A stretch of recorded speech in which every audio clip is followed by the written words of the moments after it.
is this format here? It's format. But if you're like TikToker or you wanna go in TikTok, ay, usually I don't know how to. But yeah.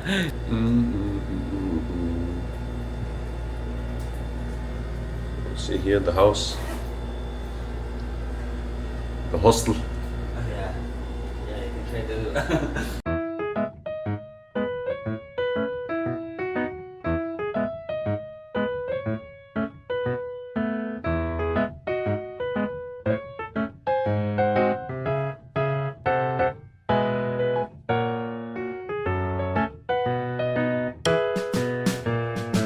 Hi guys! Welcome back to my channel. So for today's video, nandito tayo sa Boracay. So yan, kung makikita nyo, yan yung terminal arrival ng Caticlan Airport. So ngayon, i-show ko sa inyo kung paano kayo magdi-DIY transfer. Kung gusto nyo like DIY lang, ganun.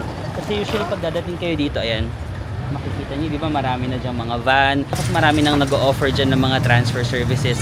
Of course, kung meron kayong mga kasamang kids or meron kayong kasamang mga elderly, I suggest na mag-book na lang kayo ng mga transfer para hassle-free. For example, merong mga transfer sa Klook, ganun.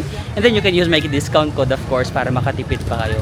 But for this trip, parang gusto ko mag-DIY. Gusto ko ma-experience ulit kung paano mag-DIY transfer. So, ayan, from the airport, marami na dyang mga nag-o-offer ng transfer service. So, hindi tayo nag-avail.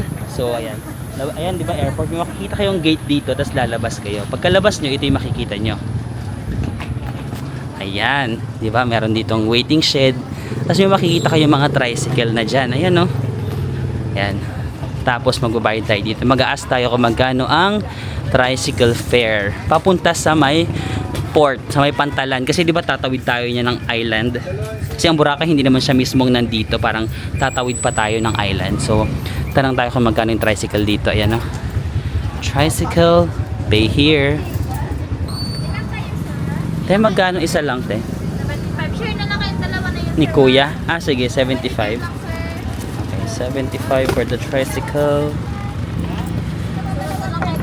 Okay, thank you. Apparently, ang tricycle is dalawahan. Parang, ang siningil sa akin, isa ako, 75. Pero, share daw kami ni Kuya kasi solo din siya. Ito si Kuya sa harap ko. So, dalawa kami sa tricycle. Okay. Okay, una nating gastos 75 pesos for the tricycle. Ito kuya.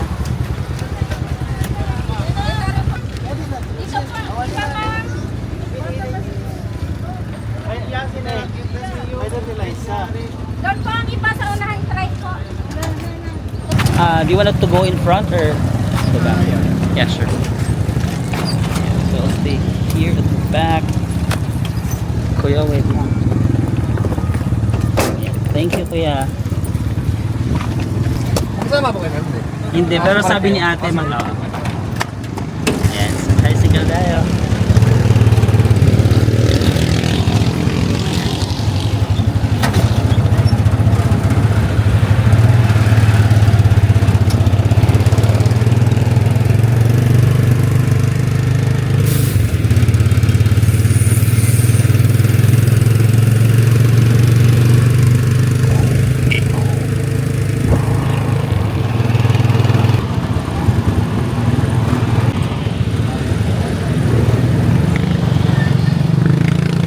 So yun guys, yung biyahe ng tricycle mga wala pang 10 minutes, siguro mga 8 minutes. Then nakarating na tayo dito sa kanilang port. Tara, check natin kung ano naman yung ating susunod na gagawin. Meron ditong tourist lane tsaka non-tourist lane. So syempre doon tayo sa tourist lane, no? Ito dito. Ito yung mga non-tourist lane, ito yung mga locals, dito sila. Tayo na hindi locals, dito tayo sa tourist lane. Ayan. Ayan, this is it, Pansit, no? Exit, ito entrance. Let's go sa loob. Ayan guys, so pagpasok nyo dito sa kanilang port, makikita nyo naman dyan, ito yung mga step by step chart. Ito yung may mga windows sila dito. Registration and verification counter. Tapos ticketing booth. And then registration ulit. Magtanong na lang tayo. Hello, good afternoon. Hi, sir. Good afternoon. Anong unang step at registration? Yes po, sir. Okay. Isa lang. ID? Doon ako magbabago.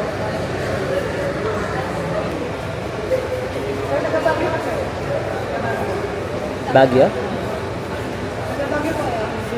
Doon ako pinanganak. Paano niyo nalaman? Pangalan ko ng hotel, sir. Lazy Dog. Lazy Dog. Payment ko lang, sir. Sa Dito yung payment. Okay. Ay, hello. Tinutokso pa ako ni ate doon sa kay ate girl. Kaya hindi kami talo. So, ayan. Yung pinakaunang step is registration. And then, magbabayad na tayo. Ito yung mga babayaran. Terminal fee, environmental fee, and boat ticket. Okay. So let's start with the terminal fee. Ito yung terminal fee. Regular is 150 and then discounted is 120. Siguro for senior citizen or for kids. And then ang environmental fee, ito. Pag foreign national 300. Pag local tayo yon is 150 and then for tourists is for senior and students 120. Guys, recap tayo ng mga binayaran. Bakit may araw? Nasaan ng liwanag? Tsari kaya. Hala, ba't maaraw? So, recap tayo ng mga binayaran, guys. 150 pesos for the terminal fee, 150 pesos for the environmental fee, and then 50 pesos for the boat ticket.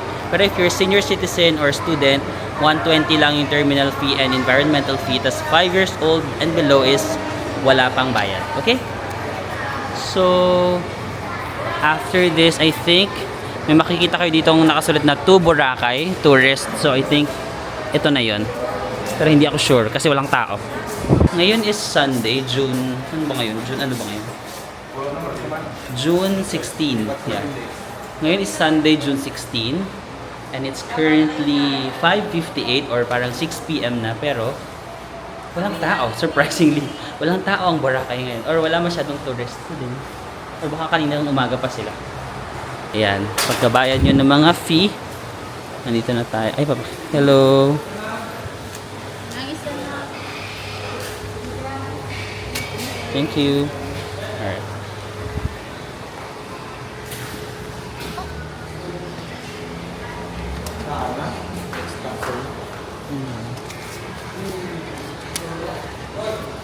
Thank you. Saan to kayo dito? Labas ng sir niya na yun. Ah, thank you. So, ayan. Pagkabayad nyo ng lahat ng yon, bibigyan kayo ng parang ganito, number, seat number. Tapos na dito nakasulat yung boat nyo. MB Gisalva yung sa akin. And then yung seat number 44. Meron dito mga seat number, guys, na hindi siya free seating.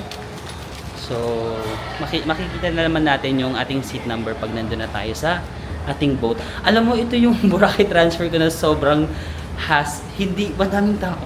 Ganun. Usually pag nagbuburakay ako, sobrang daming tao. Ngayon, dire-diretso guys, tapos walang pila, ganun. I love it. Ayan na siya. Ayan na yung boat. Ayan ba yan? JMB Gisalva. Ayan. Makikita nyo naman yan, tsaka yung name ng inyong ticket is the same. So, yan na yun. Tara, ito.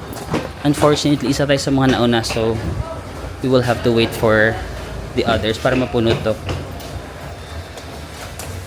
Ayan yung mga seat number. Ayan, makikita nyo naman. Tayo in sa number 44.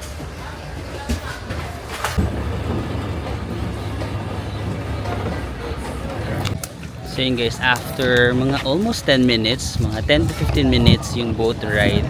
So nakarating na tayo dito sa Boracay Port. Ay, anong tawag dito? Kasi sa may Boracay na tayo. Tapos ang ganda guys kasi may sunset na. Pakita ko sa inyo. Ay, wala na pala yung sun. Nag-set na siya. Pero may konti pang. So, ayan yung sinakyan natin yung boat, no? MB Gisalva. Tapos, bumaba na tayo. Ayan. Makikita nyo itong walkway na may bubong. So, ayan. Lakarin lang natin. Alam mo, ito talaga yung Boracay transfer ko. Or ito yung Boracay trip ko na wala talagang pila. Ito yung pinakamabilis kong transfer. Kasi wala masyadong pila. Like, pag ano ko, yung sa boat lang, pero mga 10 minutes lang kasi parang isa ako sa mga nauna dun sa boat, so nagantay pa ng 10 minutes para mapuno. Tapos after 10 minutes, lumarga na siya. Tapos 10 minutes lang din yung biyahe from Caticlan Port to dito sa may Boracay Port. Pag meron kayong mga nabook na mga transfers, ayan, antayin na kayo dito ng mga van nyo, antayin na kayo ng mga sasakyan nyo, tapos ihahatid na kayo sa hotel. Pero since tayo, wala naman tayong nabook na transfer, maghahanap ulit tayo ng mga cheaper options. Cheaper options para makapunta sa Boracay. I think, naalala ko meron ditong mga parang e-jeep, ganon, or mga, ano ba yun, e-trike, parang ganon. Yun yung sasakyan natin. Ayan, di ba? Pagkakita nyo dito, kung meron kayong mga private na transfer, ayan, yung mga van dyan, usually, ayan na yan. Yung mga nag-aantay dyan ng mga van, yun na yung sasakyan nyo dapat ito.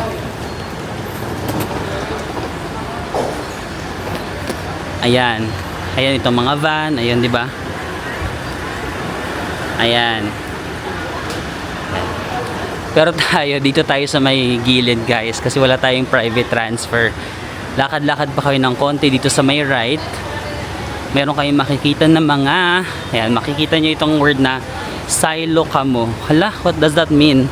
Silo. Ano kaya yung silo? Ang hula ko, ang ibig sabihin ng silo is parang ingat. Naiintindihan ko minsan. Feeling ko ang silo is ingat kayo. Correct me if I'm wrong, pero feeling ko yun yung meaning. Ayan na, malapit lang naman dito yung mga tricycle. Ay, ito, meron silang fare. Or magtanong na lang tayo. Saan ba yung tamang sakayan dito? Ito yata. Kuya, saan ako sasakay papuntang Boracay na mismo? Ha? Saan ako sasakay? Yung sa mga Bulabog Beach, ganun. Or Station 2, ganyan. D-Mall. Akila. Chay ma. Akila. Hindi, ano lang ako dito. Ay, pag main road lang yan. Ha? Main road, sa Dimo lang. Oo, okay lang, D-Mall. Dimo lang. Dito na. Dito. Magkano dito kaya? 25. 25 pesos. Kaso malaki yung bag ko. Pwede ba ako dito? Yun guys, so ito na yung parang, ano bang tawag dito? Rakyat or Egypt, ganun. So ang bayad daw is 25 pesos. Pero hindi siya door to door to your hotels. Sa D-Mall na lang tayo bababa guys. Kasi pag sa D-Mall, alam ko na kung saan ako pupunta. So D-Mall tayo bababa, okay? Meron tong mga private options guys. Itong mga yan, blue yung green. Naalala ko last time 150 pesos ang isa niyan. Kung marami kayo, baka gusto nyo mag ganon na lang, o diba? Para medyo private. 150 pesos yata yung isang ganyan.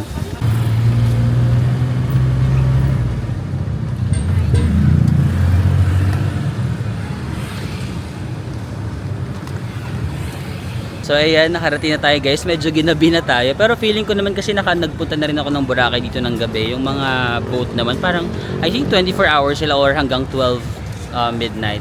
So ayan guys, nandito na tayo sa D-Mall. Again, since DIY lang tayo at hindi tayo private transfer, hindi siya door to door. Yun lang yung kagandahan kapag meron kayong private transfer kasi door to door sa hotel nyo. So since DIY lang tayo at nag-ano lang tayo public transport, nasa main road lang ang babaan dito. Dito ako bumaba sa may D-Mall. Ay, nakikita nyo ba to? D-Mall. Ang D-Mall is nasa Station 2 siya. Ito makikita nyo yung McDo. Ay, nasa bayan, McDo. Tapos, yung kaharap niya dito, itong parang lawa. Ay, parang lawa ba ito? Ayan, yung parang park. Ayan. Mayroon yan dyan lawa. So, pag nakita nyo itong lawa, tapos itong McDonald's and D-Mall, ayan. Station 2 na to. Kasi meron dyang Budget Mart. Every time nagbuburakay ako, bumibili ako dyan sa Budget Mart na yan. Okay? So kapag nabuburakay ako usually, dito sa may D-Mall na side, itong D-Mall na side, usually nandyan yung Station 1, Station 2, and Station 3. Ito Station 2 to, andun yung Station 3, nandito yung Station 1. Lagi akong dyan nagstay kapag nagbuburakay ako. But for this trip, dito ako magstay sa kabilang side. Ito, dito naman ang Bulabog Beach, di ba? Ito yung main road, dito sa side na to, Station 1, 2, and 3. Sa side na to ang Bulabog Beach. Okay? So tara, maglalakad tayo papunta sa ating accommodation. So magstay lang ako sa hostel dito sa may Lazy Dog, nasa may Bulabog Beach siya. Kaya ako napili yung Lazy Dog kasi nakapag-try na ako na mag-work doon kasi meron silang parang cafe slash co-working space, and na-try ko nang mag-work dati dun sa cafe nila, and mabilis yung internet. So since may work kasi ako guys, may 1 week yung trip ko dito sa Boracay, pero 3 days meron akong work. So yung 4 days lang yung parang free time ko talaga. So, on the first 4 days, or tama ba, 3 nights, dito tayo sa may Lazy Dog, sa may Bulabog Beach. Ayan, dito. Kasi nga, kailangan ko ng magandang internet. Tapos after that, dilipat na tayo dito sa may... So, lalakarin lang natin papuntang Lazy Dog. Ito yung D-Mall again, ha? Ayan. Oh, it's already 6:50. Dumating ako sa airport 5:50. So, nakarating ako ng D-Mall 6:50. Parang isang oras ang biyahe ko from airport hanggang dito sa island na ng Boracay. Okay? Lakad-lakad na tayo puntang Lazy Dog. Ay, wait lang. Hindi ko memorize yung daan. Mag-google map lang ako kung saan banda. Although napuntahan ko na siya dito sa may Bulabog area. Hindi ko matandaan exactly kung saan. Okay? Ayan, ang Boracay guys. Maingay din. Tawa yung sinasabi ko. Lakad tayo. Alam ko dito banda yon. Parang sa may Chubby Crab. Ang cute ni baby boy. Oh my god guys, I am so wrong. Nagbibida-bida pa naman ako na malapit na yung Lazy Dog dito. Ginoogle map ko siya, 20-minute walk from D-Mall. So, ang Lazy Dog pala, Bulabog Beach din siya, pero dapat medyo doon pa ako sa unahan bumaba, hindi siya sa may D-Mall. Kasi nung D-Mall parang nakalagpas na pala ako. So, dapat doon pa ako sa unahan bumaba. 20-minute walk siya. May mga tricycle naman dito, pwede kayo mag-tricycle, pero gusto ko maglakad, like as a healthy living. Okay lang ako maglakad guys, maglalakad na lang ako. 20 minutes lang naman, carry pa sa akin. Hindi naman ako like super pagod today. Kung super pagod kayo, may mga tricycle naman, e-trike, ganyan. Siguro ang bayad dyan mga 50 or 100 pesos, ganon. Especially kung may mga kids kayo nakasama, mag-gano na kayo guys. Pero ako since mag-isa lang naman ako, tapos wala naman akong kasamang kids or parang senior citizen na mahihirapan. So, carry lang. Sanay akong mahirapan at gusto ko. Gusto ko yung nahihirapan at nasasaktan. Charing. Ayan guys. I-ano na lang natin. I-appreciate natin yung beauty ng mga stores na nakikita natin yan. Poseidon Spa. Parang yung name ng spa medyo gusto kong i-try. Charing. Ano ba yan? Totoong spa ba yan? Dito yan sa may, ayan, sa may tapat ng D-Mall. Dito sa may lake na to guys. Lakad lang tayo. Alam mo na, habang naglalakad tayo, ipapakita ko na lang sa inyo yung itsura ng Boracay para diretsong night tour. Di ba? Dapat we should always look in the beauty and to assess where I can provide something and to look at the silver lining. Si Catriona na kasi yung pinipeg ko guys. So sa mga instances na ganito, nagkakamali ka, dapat you should always look at the silver lining. Pag maglakad ako, papayat ako, I will burn more calories, I will become more attractive. Ayan na. Tara na, go. And guys, so habang naglalakad ako, papakita ko na lang sa inyo yung itsura ng Boracay. So ito station 2, di ba? Sa may D-Mall malapit. So maglalakad tayo papuntang medyo station 3. Ayan, may mga convenience store na. Dito to sa may main road guys, hindi to sa may beachfront. Ang beachfront doon. Yan, Boracay Paradise Hotel. Tapos Goto Box. Ay, hindi yan hotel, pero yan, Goto Box guys. Ibang mga options ng kakainan nyo. Ay, yan yung Jollibee, the very famous. Ito pa guys, sa may main road, La Carinderia. Katabi lang siya ng Jollibee. Yan, kung on a budget kayo, I think may mga options dito ng budget-friendly restaurants. Yan, La Carinderia. Ito, Alta Brisa. Ayan, another hotel here sa may main road, Alta Brisa. So guys, ang Henan to, 'di ba? Parang Henan to. Ito parang Henan siya. Henan ka ba? Ayan, Henan Park. Ito guys, ang Henan Park. Nasa main road meron silang door. May door sila dito sa main road, pero meron din yan yata silang beachfront sa kabilang door. Alam mo yung naglalakad ka dito sa may main road tapos meron kang bagahe. It's giving kulang yung budget. It's giving nagkukulang sa budget. Okay lang guys, I don't care kung ano yung sasabihin ng ibang tao kasi I'm secured about myself. I'm so secured about myself, about who I am, na kung sabihin mang nilang wala akong budget, totoo naman. Totoo, it doesn't matter to me kasi I know myself and I'm so confident. Ito guys, Red Coconut Inn. I think meron sila dito pero meron din sila sa beachfront. Ito yung kanilang main road branch. Ito yung next guys, Azalea. Hindi ko alam ito. Pero parang maganda rin siya at malaki siyang hotel. Ayan guys, Azalea. Sa may main road din. Tapos meron ditong barbecue house.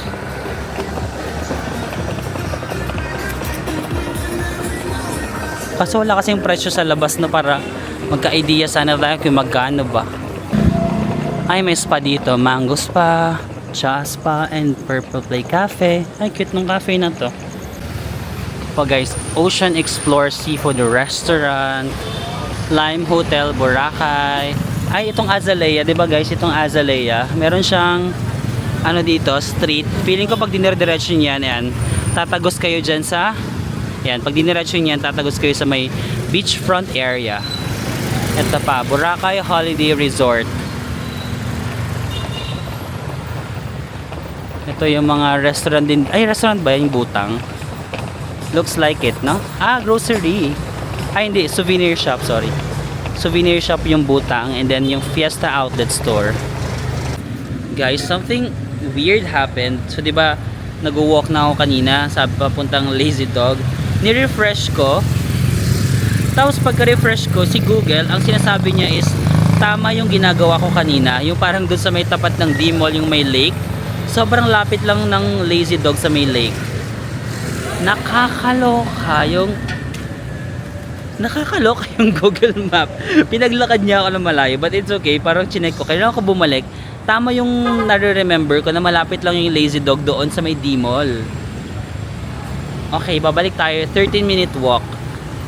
Again, let's look at the silver lining. Siguro yung reason kung bakit tayo nagkamali is para maipakita ko sa inyo yung mga restaurants and hotel dito sa may sa may main road, okay? Pero kailangan nating bumalik. And that's okay. That's part of traveling kasi ang boring naman kung hindi tayo maliligaw, 'di ba? Parang authentic experience pag may ligaw moment, parang sure na nag-travel, no? Kasi kung everything is perfect, like boring. Pero deep inside, oh my gosh, bakit ang layo sa rin? It's okay. I can walk 13 minutes. 'Di ba kanina sabi niya 20 minutes? Tapos pagpunta ko dito, okay, babalik daw tayo. Sabi ko na kasi parang yung nare-remember ko siya, malapit lang yung Lazy Dog talaga sa may D-Mall. Anyway, that's okay. Medyo cute ito si Kuya, I'm kind of tired. Can you give me energy? Ayaw niya. Sige, okay lang. Ito si Kuya. Kuya, may energy ka ba dyan na? Medyo cute din yun, pero parang bata pa. Para siyang taga-local, parang local na mangyan. Mangyan may tawag to sa mga taga-Boracay. Parang local mangyan. Tapos parang nung pagtingin niya sa akin, parang ganun, very innocent, and I was like, Kuya, I'm pagod. Saring lang, tara na. Best yung feeling na bumalik ka. Yung parang naglakad ka na ng ganito. Tapos, yung mga nakatambay sa labas na yung mga waiter, ganun. Nakikita nila na bumalik ako. Tapos, naglalakad pa rin. Medyo nakakahiya pala yung ganun, no? Medyo nakafeel ako ng konting hiya. Di ba sabi ko kanina na, wait lang. Di ba sabi ko kanina na parang, my gosh, I'm so pawis ha. Medyo sabi ko kanina na, I'm so secured about myself. I don't care about other people's opinion. Pero nakakahiya pala. Medyo binabawi ko ng a little bit. I'm still secured about myself. Pero may konting hiya. Alam mo yun? May konting hiya factor na naglakad ako tapos mali yung nilakaran ko. Yung nagmamarunong ka tapos namali ka. Medyo nakakahiya. Pero papanindigan ko pa rin. Na parang I'm so secured about myself. Kahit pawis ako dito at sabihin nyo na wala akong budget pang tricycle, wala akong budget pang e-trike. It's okay. Kasi totoo naman. And, hello! Hello! Diba? Very friendly people. Kahit pawis tayo, at least people are still warm. Oh my gosh. Ang layo ng Lazy Dog. Parang naisipan ko mag-check-in na lang sa Henan Park. Kasi gulatin mo yung mga walang bilib sa'yo. Kung akala nila wala kang budget, tapos biglang nag-decide ka ng, ay, Henan Park na lang pala ako. Like, on the spot, magbubuk tayo. Charot. Charing lang. Sana dumating tayo sa ganung level, no? Na parang, Wait lang. Wait lang. Ang layo ng hotel. Mag-rebook tayo ng panibagong hotel. Yung ngayon na mismo. Ayan na. Henan Park na. Charot. Ang init. Hindi nakaka-princess itong ginagawa ko sa live. Kuya, ako muna. Ay, hindi kuya. But thank you for the warm gesture. Charot. Thank you kuya. Kuya, maraming salamat. Sobrang utang na loob ko yung trip ko na ito sa inyo. Ayun guys, we're back to the lake. Oh my gosh. Ayun guys, ito na yung lake. We are back to the lake. Kasi meron tayong kasabihan na ang taong hindi marunong lumingon sa kanyang pinanggalingan ay bobo sa direction. Guys, it's okay. It's okay. May mga bagay talaga na hindi para sa atin. Mahina tayo sa direction, pero magaling naman tayo sa paglandi. Charot. Baka narinig nila. Pero totoo naman, no? Totoo. Medyo, half meant. Medyo mahina talaga ako sa directions, pero pag mga landi portion, parang, that's me. Tamang-tawa sila ate.